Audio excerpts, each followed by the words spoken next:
Hello student, now again SN1 chemical reaction या SN1 chemical mechanism. देखो, one means unimolecular because this is one means unimolecular. Now suppose there is a unimolecular, it means the molecularity and order of reaction is one. As for substitution and for nucleophilic, तो nucleophilic you know very well, there is a negative charge, it means positive affection is there. भाई जो negative charge होगा वो किसको अपनी तरफ attract करेगा? Positive को. It means nucleophile is a positive affection and electrophile is a negative affection. Okay, तो SN1 में अब हमें क्या करना है? सबस्ट्रेट देखना है. सबस्ट्रेट मतलब किसके साथ ये रिएक्शन कर रहा है, यानी सबस्ट्रेट हमारा कैसा होना चाहिए? रिएक्टेंट ऑप्टिकली एक्टिव होना चाहिए. अगर ऑप्टिकली एक्टिव है तो उसमें कायरल कार्बन भी होगा. You know very well, optical active means chiral carbon. Chiral carbon means one carbon, यानी एक कार्बन 4 डिफरेंट ग्रुप से अटैच होना चाहिए. That is called chiral centre और कायरल कार्बन. इट मीन्स जो कायरल कार्बन होते हैं, there is a plane of asymmetry. मतलब suppose you have a chiral carbon, one carbon attach with 4 different group. Suppose there is a A group, there is a B group, there is a C group, there is a D group. It means this is a chiral carbon. अगर एक भी same group दिख जाएगा तो this is not a chiral carbon, this is a chiral carbon. And that compound is known as optical inactive or plane of symmetry compound is there. तो देखो कैसे करना है एक्चुअली, इसको बाद में डिस्कशन करेंगे रिएक्शन में. तो इट अकर्स इन 2 स्टेप. तो फर्स्ट स्टेप में क्या होता है? कार्बोकेटायन का फॉर्मेशन होता है एंड देन आफ्टर प्रोडक्ट बनता है. ओके, न्यूक्लियोफिलिक, इसमें जो न्यूक्लियोफिलिक यानी जो भी न्यूक्लियोफिलिक का अटैक होगा, जो देखो इसमें न्यूक्लियोफिलिक सब्स्टिट्यूशन का मतलब क्या है कि एक न्यूक्लियोफाइल आ रहा है और एक न्यूक्लियोफाइल क्या हो रहा है? निकल रहा है. यानी न्यूक्लियोफिलिक सब्स्टिट्यूशन, न्यूक्लियोफिलिक के कारण न्यूक्लियोफिलिक का बाहर निकलना, that is called nucleophilic substitution. जिसके ऊपर नेगेटिव चार्ज होता है that is called nucleophilic. Chlorine is also negative charge. तो देखो ये जब इस पे अटैक करेगा तो ये बाहर निकलेगा. ओके, तो न्यूक्लियोफिलिक भी, इसमें कैसा हम सॉल्वेंट यूज करते हैं? That is called polar protic solvent.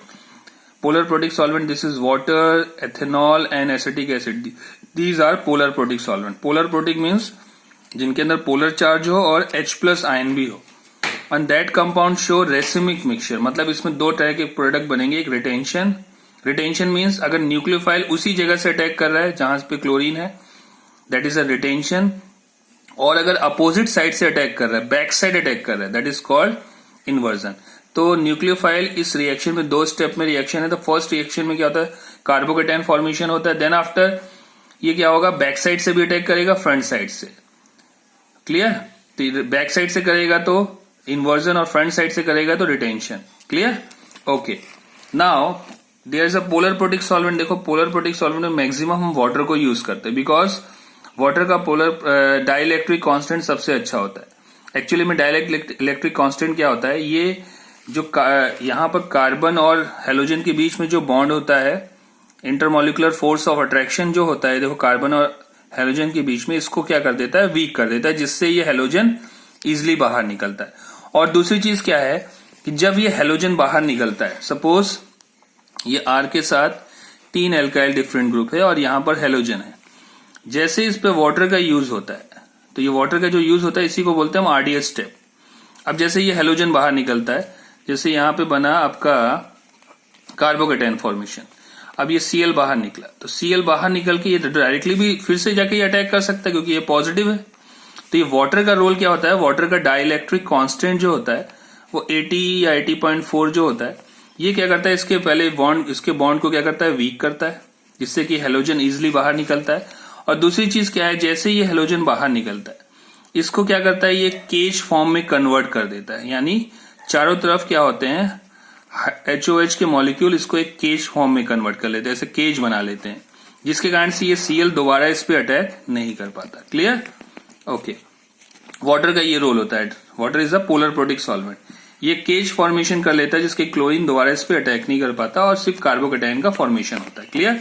तो देखो सबसे पहले हम क्या करते हैं? हम चेक करते हैं कि that compound is optical active और नॉट. तो प्लेन पोलराइज लाइट है, अगर उसको हम निकोल प्रिज्म से पास करते हैं, सपोज हमारे पास कोई भी एक सबस्ट्रेट है, उसको हम निकोल प्रिज्म से पास करते हैं, अगर वो अपने डायरेक्शन से थोड़ा सा एंगल चेंज करता है, क्लॉकवाइज से एंटी क्लॉकवाइज डायरेक्शन में कन्वर्ट होता है, तो तो हम ये समझ जाते हैं कि that compound is optical active. यहाँ पर इसके अंदर यहाँ पर एक हम सॉल्वेंट रखते हैं, यहाँ पर इसमें बना नहीं है, यहाँ पर निकोल प्रिज्म के बाद एक सॉल्वेंट का एक सॉल्यूशन रखते हैं जिसमें हम सबस्ट्रेट को डालते हैं।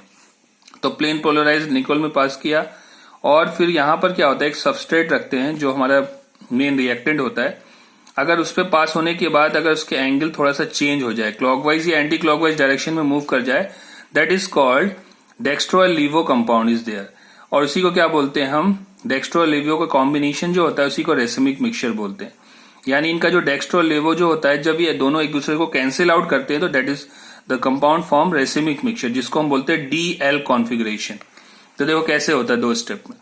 सपोज आपके पास ये कंपाउंड है, यहाँ डिफरेंट टाइप ऑफ R है, ये R मान लीजिए CS3 and that R is C2H5 and H and X, तो दिस इज कायरल कार्बन।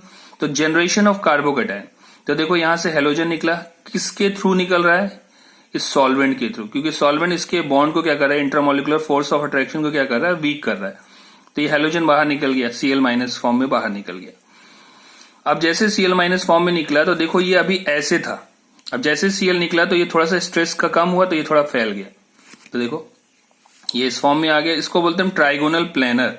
अभी ये कौन सा हाइब्रिडाइजेशन, ये अभी sp3 हाइब्रिडाइजेशन दे रहा है, ये कौन सा देगा, sp2। और sp2 का स्ट्रक्चर कैसा होता है, ट्राइगोनल प्लेनर, यानी चारों तरफ से एंगल क्या होगा, 120 डिग्री। और यही इसका RDS स्टेप है। RDS स्टेप ही डिसाइड करता है इसका ऑर्डर ऑफ रिएक्शन। देखो कितने मॉलिक्यूल यहां पर यूज हो रहे हैं, कितने सबस्ट्रेट यूज हो रहे हैं, only 1, it means the order of reaction is 1। तो यहाँ पे क्या बना, फर्स्ट स्टेप में कार्बोकेटायन, तो this is a first step, 2 step reaction है। तो देखो अब product formation by nucleophile attack. अब न्यूक्लियोफाइल आ रहा है, कुछ भी हो सकता है न्यूक्लियोफाइल, OH-, ठीक है, CN-, जो स्ट्रॉन्ग न्यूक्लियोफाइल, इसमें जनरली जो न्यूक्लियोफाइल होता है वो कैसा होता है, वीक होता है। स्ट्रांग होगा तो वो वेट नहीं करेगा कार्बोकेटायन फॉर्मेशन में। तो ये जो न्यूक्लियोफाइल अटैक कर रहा है, तो देखो यहाँ पे भी काफी स्पेस है, यहाँ भी काफी स्पेस है, तो ये बैक साइड अटैक और फ्रंट साइड अटैक दोनों तरफ से करता है। तो अगर हमारा कायरल कार्बन है तो अगर ये इस साइड से कर रहा है, देखो अभी यहाँ पे था Cl, अगर इस साइड से करेगा तो इसके अपोजिट में कर रहा है तो that is a inversion compound is there. और अगर इस साइड से अटैक कर रहा है, जिधर Cl था उधर ही न्यूक्लियोफाइल अटैक कर रहा है, तो उसको बोलते हैं रिटेंशन। रिटेंशन मीन्स जिस साइड पे Cl था ऑलरेडी, उसी साइड पे, जिस साइड पे हेलोजन था उसी साइड पे अगर न्यूक्लियोफाइल अटैक कर रहा है तो दैट इज कॉल्ड रिटेंशन। और उसके अपोजिट डायरेक्शन से कर रहा है दैट इज कॉल्ड इन्वर्जन। और हमेशा याद रखना, इन्वर्जन का जो प्रोडक्ट होता है वो रिटेंशन से ज्यादा होता है। व्हाट इज द रीजन, देखो ये दोनों एक दूसरे के मिरर इमेज, क्लियर। अब देखो यहां पर ऑलरेडी Cl था, अब न्यूक्लियोफाइल जब अटैक कर रहा है, Cl निकलने के बाद थोड़ा बहुत तो यहाँ पे Cl का बॉन्ड तो हो गई ना, पार्शियल Cl डबल बॉन्ड तो थोड़ा बहुत हो गई, निकलने के बाद भी थोड़े बहुत मॉलिक्यूल तो Cl के रहते ही हैं। तो अगर ये यहीं से अटैक करेगा थोड़ा बहुत तो रिपल्शन होगा, इसलिए देखो और यहां पर तो Cl है नहीं तो इजिली अटैक कर रहा है। तो देखो यहां पे लिखा है मैंने ग्रेटर देन 50% और यहां पे लिखा है लेस देन 50%। और इन दोनों के मिक्सचर को ही हम बोलते हैं racemic mixture. Clear, 100%। Greater than 50 मतलब अपोजिट साइड से, तो यहां पर तो Cl नहीं था तो इजिली यहां से ये अटैक कर सकता है, लेकिन यहां पर Cl था तभी तो ये टूटकर कार्बोकेटायन बना रहा है। तो यहां पर थोड़ा बहुत तो Cl के मॉलिक्यूल्स होंगे ही, जिसके कारण से न्यूक्लियोफाइल यहां पे अटैक करेगा, थोड़ा बहुत तो प्रॉब्लम होगा क्योंकि दोनों ही नेगेटिव चार्ज के, तो रिपल्शन होने के चांसेस ज्यादा है। तो ये लेस देन 50%। अगर पूछे आपसे एग्जाम में कि इन्वर्जन और रिटेंशन में मैक्सिमम प्रोडक्ट किसका बनता है, तो आप बोलोगे इन्वर्जन। क्लियर। तो देखो some important point of SN1, तो मैंने बताया था कि ये सिर्फ RDS स्टेप पे डिपेंड करता है, तो इसका ऑर्डर ऑफ रिएक्शन किस पे डिपेंड करेगा, ओनली फॉर रिएक्टेंट पे। तो देखो depend step 1 RDS, not use of nucleophile. Nucleophile तो सेकंड स्टेप में हो रहा है, RDS स्टेप ही देखा जाता है। आप लोगों ने केमिकल काइनेटिक्स में पढ़ा है, तो इसका ऑर्डर ऑफ रिएक्शन क्या है, 1। क्लियर। रेट किस पे डिपेंड कर रहा है, stability of carbocation. You know very well, सबसे ज्यादा कौन सा होता है, 3 डिग्री, फिर 2 डिग्री, फिर 1 डिग्री, फिर CS3। तो order of rate of reaction with respect to substrate, substrate जितना यूज होगा उतना। अब पोलर प्रोटिक सॉल्वेंट क्या, जितना अच्छा हमारा पोलर प्रोटिक सॉल्वेंट होगा उसी का रेट ऑफ रिएक्शन अच्छा होगा। मतलब वाटर था तो वाटर क्या कर रहा था, C और Cl बॉन्ड को क्या कर रहा था, C और Cl बॉन्ड को ब्रेक करने में इजिली इनके इंटरमोलिकुलर फोर्स ऑफ अट्रैक्शन को वीक कर रहा था, जिससे कि क्या बनाने में फॉर्मेशन करता है, C बॉन्ड हो, यानी एल्कोहलिक ग्रुप। तो पोलर प्रोटिक सॉल्वेंट जितना अच्छा होगा रेट ऑफ रिएक्शन उतना ही अच्छा होगा। अब रिएक्शन क्या होता है, एक्सोथर्मिक। ये जो रिएक्शन होते हैं वो एक्सोथर्मिक होते हैं। यानी वहां पे डेल एच की वैल्यू हमेशा क्या होगी, लेस देन 0। डेल एच की वैल्यू हमेशा नेगेटिव होगी। और जितने भी ये SN1 और SN2 रिएक्शन होता है ये लो टेम्परेचर पे होता है, हमेशा याद रखना। And this is what, forward reaction. Clear.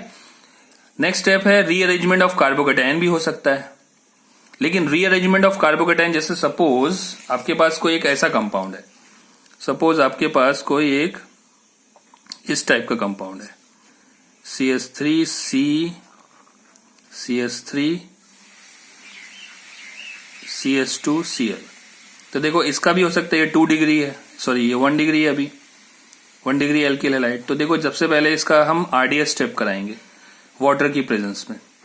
तो देखो वाटर की प्रेजेंस में करा रहे हैं तो Cl बाहर निकला, तो ये क्या बना रहा है, कुछ ऐसा कंपाउंड बना रहा है CH2। देखो इसका RDS स्टेप क्या है, RDS स्टेप में 1 डिग्री ही कार्बोकेटायन बना रहा है, लेकिन बाद में इसका रीअरेंजमेंट होगा, रीअरेंजमेंट होने के बाद ये हाइड्राइड शिफ्टिंग होगा, तो जब जाकर ये कंपाउंड क्या बनाएगा, 3 डिग्री। देख लो प्लस चार्ज आया और यहां पर एक H आकर जुड़ गया, लेकिन इसका RDS स्टेप क्या है, यही वाला है। तो हमें सिर्फ RDS स्टेप पे फोकस करना, बाद में इसको आप कर सकते हो। Clear, clear 100%। Okay, now the next. अब देखो स्टीरियो केमिस्ट्री ऑफ SN1। देखो जब ये क्या था, पहले जो इसका जो स्ट्रक्चर था वो कैसा था, टेट्राहेड्रल। जैसे ही वो कार्बोकेटायन बनाता है तो क्या बनाता है, एक प्लेनर स्ट्रक्चर बनाता है। अब प्लेनर स्ट्रक्चर है, सपोज यहां पर Cl था, सपोज, तो Cl यहां पे था। अब क्या होगा, ये बैक साइड या फ्रंट साइड या कह सकते हैं कि ऊपर से और नीचे से भी अटैक कर सकता है। देखो अगर ये ऊपर से अटैक कर रहा था तो यहाँ पे Cl तो ऑलरेडी था पहले से, तो थोड़ा बहुत तो रिपल्शन होगा। इसके कारण से जो रिटेंशन उसी डायरेक्शन पे जहां पे Cl था उसी डायरेक्शन पे अगर आकर न्यूक्लियोफाइल अटैक कर रहा है तो देखो रिटेंशन हो रहा है। और अगर बैक साइड से अटैक कर रहा है, इस साइड से अटैक कर रहा है तो इन्वर्जन। तो उसी साइड से अटैक कर रहा है, इसका मतलब यहां पर तो ऑलरेडी Cl था, तो थोड़ा बहुत तो रिपल्शन होगा, इसलिए लेस देन 50%। और इधर से अटैक करे तो ग्रेटर देन 50%। अब देखो ये मैंने यहाँ पे R और S लिखा है, रिटेंशन और R मतलब रिटेंशन और S मतलब सिनिस्टर। याद है कुछ बताया था मैंने, रेक्टस और सिनिस्टर। देखो कैसे, सपोज यहां पर मान लेते हैं हम, इसको मैं थोड़ा सा और अच्छी तरह से एक्सप्लेन करता हूं in the next page, just wait. Suppose यहां पर मैं एक ड्रॉ कर रहा हूं। देखो सपोज यहां पर है आपका, मान लेते हैं Cl है, सपोज यहां पर अभी जो भी है Cl CH3 C2H5 और यहां पर है H। देखो चारों डिफरेंट ग्रुप हैं, तो this is a chiral carbon. अब देखो इसके अकॉर्डिंग पे अगर मान लो अभी यहां से एक Cl बाहर निकला, तो देखो ये कुछ इस टाइप से बना रहा है, H नीचे ही है, ठीक है, ठीक है, H नीचे है और ये CH3 इधर है सपोज, और ये C2H5 इधर है, ठीक है, कुछ ऐसा है। अभी सपोज मान लेते हैं कि इस CH3 को थोड़ा सा इसमें हम एक नए पेज में एक्सप्लेन करते हैं। देखो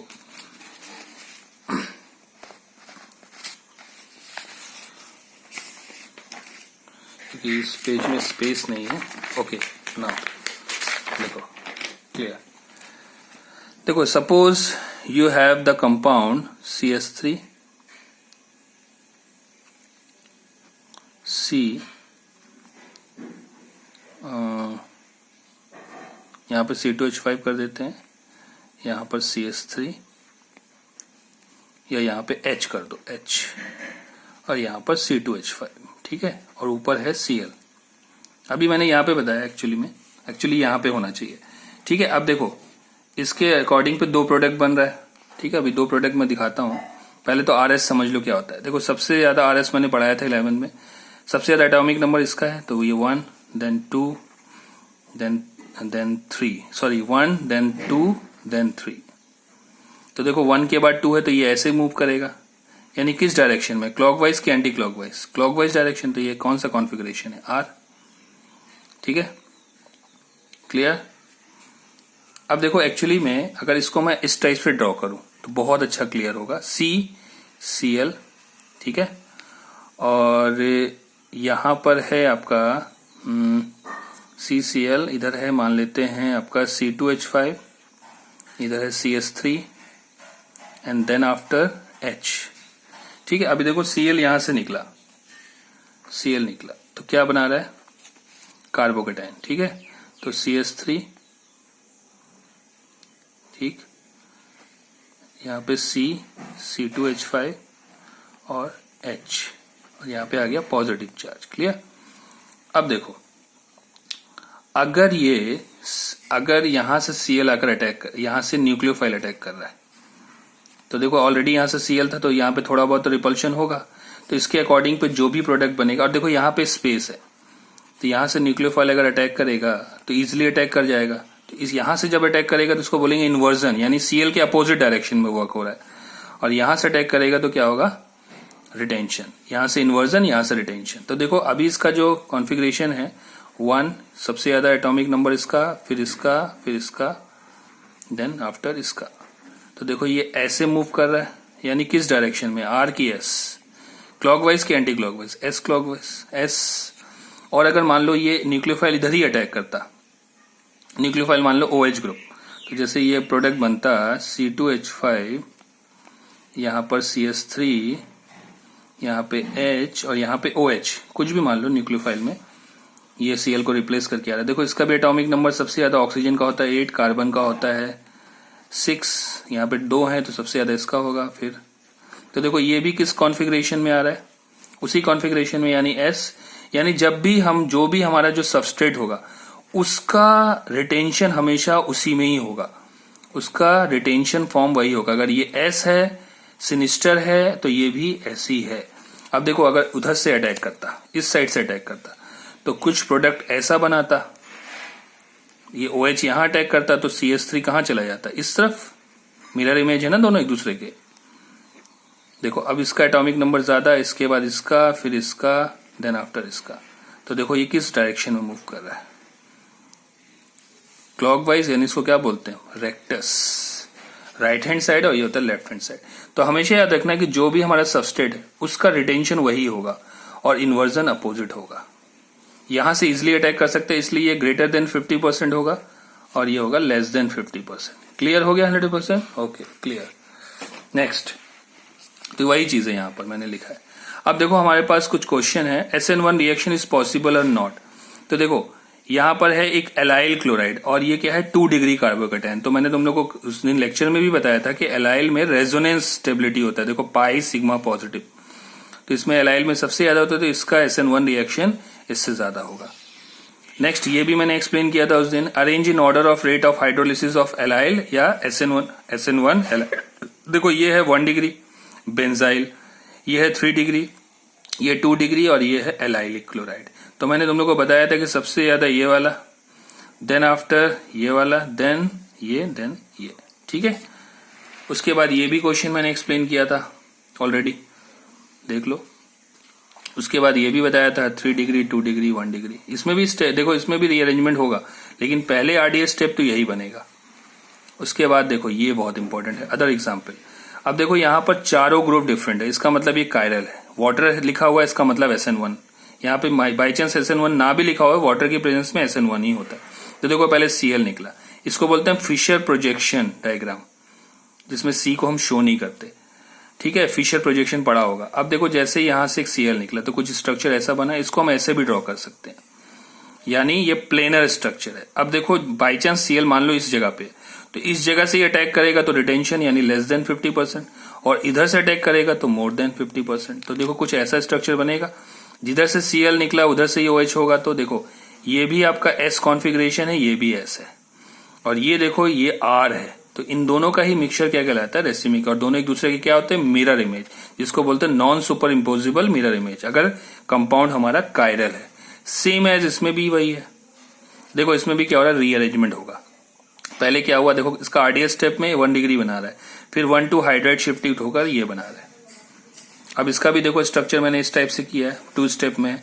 अगर मान लो यहां से अटैक कर रहा है तो देखो उसी डायरेक्शन में अगर अटैक कर रहा है तो होगा उसी डायरेक्शन में। देखो ये क्या है अभी आपका, कौन सा S है, तो ये भी S बना रहा है, रिटेंशन। और दूसरा वाला इन्वर्जन हमेशा R बनाएगा। क्लियर? ओके। उसके बाद कुछ ऐसा भी कंपाउंड दिखेगा आपको जिसमें आपको दो टाइप के कायरल कार्बन दिखेंगे। तो देखो इसमें एक्चुअली में हमें मेन फोकस किस पे करना है, क्लोरीन पे। इसमें पूछा है मेजर प्रोडक्ट बनाओ, तो देखो क्लोरीन से निकला, इसमें दो प्रोडक्ट बनेंगे, एक तो ये उसी डायरेक्शन में है तो रिटेंशन, और अपोजिट डायरेक्शन में तो इन्वर्जन। देखो इसका ये डायरेक्टली मैंने बताया, इसमें इसको मैकेनिज्म में नहीं शो किया है। देखो R कैसे हुआ, ये कायरल कार्बन है, इधर है CD3, इधर है CH3, इधर है H, तो D का सबसे ज्यादा होगा। सबसे ज्यादा किसका होगा, किस वाले का ज्यादा होगा, इस वाले कार्बन का। ये मैंने तुम लोगों को पढ़ाया है पूरा डिटेल में। इस कार्बन से इस ग्रुप को देखो, इसका सबसे ज्यादा, फिर उसके बाद इसका, फिर इसका, तो ये ऐसे जाएगा। और इस वाले में Cl सबसे ज्यादा है, फिर PH है, फिर इसके बाद ये वाला ग्रुप, तो ये ऐसे जा रहा है। तो देखो दोनों RR है, तो R तो चेंज नहीं हो रहा है, R तो चेंज नहीं हो रहा है दोनों में, लेकिन इसमें चेंज हो रहा है। इसमें एक बार ये देखो R ही है, उसी डायरेक्शन में है तो रिटेंशन, और अपोजिट डायरेक्शन में तो इन्वर्जन। ये दोनों एक दूसरे के मिरर इमेज नहीं है, क्योंकि यहाँ भी CD3 है, यहाँ भी है, तो इसको बोलते, जो मिरर इमेज नहीं शो करते कायरल कार्बन होने के बाद भी, इसको बोलते हैं डायस्टीरियोमर्स। क्लियर? सेम एज इसमें भी है। अब वाटर का अटैक होगा Cl, अभी Cl किस में है, वेज लाइन में, बाद में किस में कन्वर्ट होगा। देखो इसमें भी वो हो रहा है, मैकेनिज्म हो रहा है, मतलब 3 डिग्री बनाएगा, ये 2 डिग्री है, फिर यहां से एक H रिप्लेस होगा तो ये 3 डिग्री बना देगा। उसके बाद देखो इस टाइप का कंपाउंड आएगा। ठीक है? SN1 reaction is not possible. देखो जहां पर विनाइलिक ग्रुप दिख जाए वहां पर नहीं होगा। जैसे कि CH2 देखो यहां से हेलोजन निकला तो इसके ऊपर, और डबल बॉन्ड के ऊपर पॉजिटिव बहुत ज्यादा अनस्टेबल होता है। सेम एज कोई भी एराइलिक ग्रुप है, यानी क्लोरोबेंजीन, ब्रोमोबेंजीन, वहां से Cl निकलेगा तो ये अनस्टेबल हो जाएगा। ठीक है? क्लियर? तो ये था हमारा SN1 reaction. Now the SN2। अब देखो SN2 में क्या होता है, ये होता है हमारा क्या, बाई मॉलिकुलर, मॉलिकुलरिटी कितनी होगी 2, ऑर्डर भी होगा 2। S मतलब substitution, N for nucleophilic, positive affection या न्यूक्लियस लवर भी बोलते हैं। सबस्ट्रेट कैसा होना चाहिए, ऑप्टिकली एक्टिव। अगर ऑप्टिकली एक्टिव है तो कायरल कार्बन होगा, प्लेन ऑफ असिमेट्री। सेम वही वर्क है, लेकिन यहां पर क्या होता है, यहां पर कार्बोकेटाइन का फॉर्मेशन नहीं होता, यहां पे न्यूक्लियोफाइल ही डायरेक्टली अटैक कर जाता है। अब ये न्यूक्लियोफाइल कैसा होता है, स्ट्रॉन्ग। SN1 में कैसा होता है, वीक। इसमें पोलर अप्रोटिक सॉल्वेंट, उसमें पोलर प्रोटिक, और यही इसका क्या होता है, RDS स्टेप। देखो अब ये क्या करेगा, न्यूक्लियोफाइल वेट नहीं करेगा इसका निकलने का, ये तुरंत अटैक करेगा, जिससे कि एक ट्रांजिशन स्टेट बनता है। इसको बोलते हैं हम ट्रांजिशन स्टेट। ये बहुत ही लेस टाइम के लिए बनता है, 10⁻⁻⁶ सेकंड के लिए, बहुत ही लेस टाइम के लिए बनता है, लेकिन फिर भी मैंने शो किया है। और ये तुरंत क्या दे देता है, प्रोडक्ट दे देता है। तो एक्चुअली ये शो नहीं होता है, हम जनरली फिर भी एक्सप्लेन कर रहे हैं। देखो न्यूक्लियोफाइल ने यहाँ पे अटैक किया, तो यहाँ पे बॉन्ड का फॉर्मेशन हो रहा है इस जगह से, बैक साइड से अटैक करता है, हमेशा याद रखना, फ्रंट साइड से नहीं। फ्रंट साइड से क्यों नहीं करेगा, क्योंकि ऑलरेडी यहाँ पर एक क्या है, नेगेटिव चार्ज वाला कंपाउंड। अगर इधर से अटैक करेगा तो रिपल्शन होगा, जिसके कारण से ये फिर से अपनी पोजीशन में आ जाएगा। तो ये बैक साइड से अटैक करेगा। जैसे ही बैक साइड से अटैक किया तो एक इंटरमीडिएट बनाता है, इसी को बोलते हैं हम क्या, ट्रांजिशन स्टेट। पेंटावेलेंट है, देखो कार्बन 5 के साथ जुड़ा है, पेंटावेलेंट है। और इसी को बोलते हैं हम अम्ब्रेला शेप भी बोलते हैं। देखो एक अम्ब्रेला शेप जैसा बना है। अब RDS स्टेप क्या है, देखो इसका, जैसे ही वहां से निकला, बैक साइड से अटैक किया तो न्यूक्लियोफाइल आ गया, और ये तीनों इधर। तो ये हमेशा बैक साइड से अटैक करता है, यानी इन्वर्जन बनाता है। बैक साइड से अटैक मतलब इन्वर्जन। अब न्यूक्लियोफाइल में ये सब यूज हो सकता है, जितने भी आपको यहाँ पे दिख रहे हैं, दीज ऑल आर न्यूक्लियोफाइल। इसी को इन्वर्जन कंपाउंड या वॉल्डन इन्वर्जन कंपाउंड भी बोलते हैं। अब some important points of SN2। Rate क्या होगा, अब न्यूक्लियोफाइल पे भी, यानी यहाँ पर जो हमारा न्यूक्लियोफाइल है वो स्ट्रांग है, इसलिए देखो यहाँ पर दोनों यूज हो रहे हैं न्यूक्लियोफाइल, बल्कि SN1 में सिर्फ इसी का ही यूज होकर कार्बोकेटाइन फॉर्मेशन कर रहा था। ठीक है, क्लियर? तो इसका ऑर्डर ऑफ रिएक्शन क्या होगा, 2, क्योंकि दोनों हो रहा है। सिंगल स्टेप रिएक्शन है, नो डबल स्टेप, वो ट्रांजिशन स्टेट है। उसको मैंने इसलिए शो किया है क्योंकि वो वहां पर बॉन्ड ब्रेकिंग और बॉन्ड फॉर्मेशन का हो रहा है। पोलर प्रोटिक सॉल्वेंट यूज करते हैं, एसीटोन, DMSO या DMF, डाइमिथाइल फॉर्मामाइड बोलते हैं। ये कहीं भी आपको इस क्वेश्चन में दिख जाए तो समझ जाना है SN2 है। If optically active substrate is taken तो इन्वर्जन प्रोडक्ट इज फॉर्म। देखो ऑप्टिकली एक्टिव होगा तो इन्वर्जन बनाएगा। Rate is inversely proportional to steric hindrance. इसमें जनरली हम वो वाले कंपाउंड यूज करते हैं जिसमें 1 डिग्री, फिर then 2 degree, then 3 degree. Clear? यानी जितना ज्यादा रेट स्टेरिक हिंड्रेंस होगा उतना ही कम रेट होगा। जितना स्टेरिक हिंड्रेंस कम होगा उतना ही अच्छा रेट होगा, यानी सबसे अच्छा इसमें होगा, देखो, फिर इसमें, फिर इसमें, फिर इसमें, जस्ट अपोजिट है SN1 का। अब देखो यहां से जो न्यूक्लियोफाइल जो निकलता है, सॉरी यहां से जो हेलोजन निकल रहा है वो लिविंग गुड लिविंग ग्रुप कौन सा होगा, जिसकी बॉन्ड लेंथ ज्यादा होगी। तो कार्बन और एक्स के बीच में बॉन्ड लेंथ सबसे ज्यादा किसकी होती है, आयोडीन की, क्योंकि आयोडीन का साइज ज्यादा होता है। यानी लिविंग ग्रुप सबसे अच्छा कौन सा होगा, आयोडीन, फिर ब्रोमीन, फिर क्लोरीन, फिर फ्लोरीन। देखो यहां लिखा है। तो rate of reaction is directly proportional to living group. Nucleophile donates its lone pair in anti bonding orbital of carbon, मतलब बैक साइड से अटैक करता है। देखो बैक साइड से अटैक किया था, बैक साइड से अटैक किया है, क्लियर, ओके। ये भी एक्सोथर्मिक होता है लो टेम्परेचर पे, मैंने पहले भी बताया था। Low temperature reaction in del H is less than 0, यानी लो टेम्परेचर पे होगा तो रेट ऑफ रिएक्शन फास्ट होगा, क्लियर। अब देखो यहां पर क्या है, स्टेबिलिटी ऑफ ट्रांजिशन स्टेट, जो पीछे बताया था। अगर इस कार्बन के साथ, ध्यान से समझो, यहां पे बॉन्ड फॉर्मेशन हो रहा है, यहां पे बॉन्ड ब्रेकिंग हो रहा है, यहां बॉन्ड का फॉर्मेशन हो रहा है। अगर इस सेंटर वाले कार्बन के साथ जो कायरल है उसके साथ इलेक्ट्रॉन विड्रॉइंग ग्रुप दिख जाए, इलेक्ट्रॉन विड्रॉइंग ग्रुप दिख जाए, तो वो स्टेरिक हिंड्रेंस को क्या करता है, डोमिनेट कर देता है।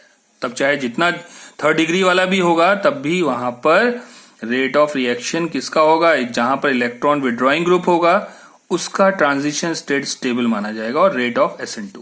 देखो एक्सप्लेन करते हैं यहां पर। अब देखो arrange the order of stability. देखो ये है 2 डिग्री, ये है 1 डिग्री, ये भी 1 डिग्री, तो सबसे अच्छा इसमें होना चाहिए था। देखो BCD तो है, लेकिन यहां पर क्या है, CH3CO क्या है, इलेक्ट्रॉन विड्रॉइंग ग्रुप है। तो जैसे इलेक्ट्रॉन विड्रॉइंग ग्रुप दिख जाए आपको, तो वहां पर ट्रांजिशन स्टेट स्टेबल माना जाएगा, और ये डोमिनेट करता है किसको, स्टेरिक हिंड्रेंस को। सेम है CH2Br और CH2Br, या देखो बेंजीन के साथ है, रिंग के साथ है। तो इन दोनों में पूछेगा कि आपको सबसे अच्छा SN1 और SN2 किस में हो रहा है।